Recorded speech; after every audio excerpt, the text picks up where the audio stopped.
faire taire. Et c'est vrai qu'il est assez affligeant, désolant de voir que la profession ne se mobilise pas pour me soutenir, parce que c'est moi. Et parce que je dérange aussi beaucoup d'avocats en disant la vérité, si bien sur la justice que sur les pratiques des avocats. Je combats autant les pratiques scandaleuses des avocats qui ne pensent qu'à leurs honoraires, qui pillent, qui grugent des gens pour ne leur apporter souvent que peu ou pas de services. Les avocats escrocs, je les dénonce autant que les juges bourreaux. Mais c'est peut-être pour cela que je ne plais pas, que l'on ne me soutient pas. Mais effectivement, si la profession ne veut pas me soutenir, je pense que tous ceux qui ont une conscience, qui ont une réflexion politique, qui ont un engagement politique, doivent le faire. Parce que ce que l'on veut condamner à travers moi, c'est une liberté de parole et une liberté de défense que je revendique au service non pas de mon porte-monnaie, non pas de ma cause ou de mes dossiers, mais de la défense de ceux que je souhaite défendre correctement, intelligemment, justement et en posant pour eux les vrais problèmes.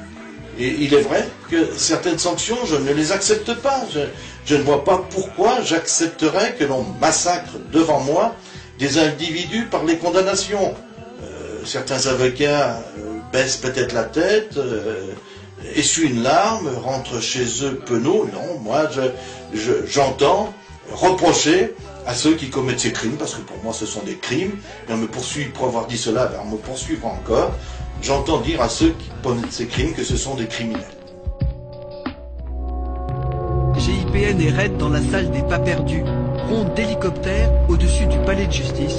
Comme pour le procès de Créteil, un dispositif exceptionnel a été mis en place pour juger les évadés de Moulins. Et dès le premier jour, l'avocat de Kider annonce la couleur. Et l'évasion, pour les gens comme lui, c'est un droit. On veut faire crever les prisonniers dans les prisons de France, et quand on veut faire crever quelqu'un, cette personne a un droit et même le devoir de s'évader. Au niveau pénal, la justice est utilisée comme un moyen d'épuration sociale d'abord, d'épuration ethnique ensuite. On veut, par l'intervention de la justice, éliminer une frange de plus en plus importante de la population, l'enfermer, la mettre hors jeu, hors circuit. La justice, la police, la gendarmerie, c'est la violence, c'est l'expression militaire, violente d'un pouvoir qui impose ses lois. Les peines correspondent systématiquement aux réquisitions du procureur ou sont supérieures aux réquisitions. Dans la mesure où existe cette pratique, j'ai été amené à me demander quel pouvait être le rôle de l'avocat. Et si l'avocat n'a plus aucun rôle, je pense que la justice, même si elle tient une certaine légitimité de la loi, ne remplit pas son rôle non plus. Pour remettre un terme à cette situation qui me paraissait anormale, inique, insupportable, il n'y avait pas d'autre moyen que de rentrer dedans.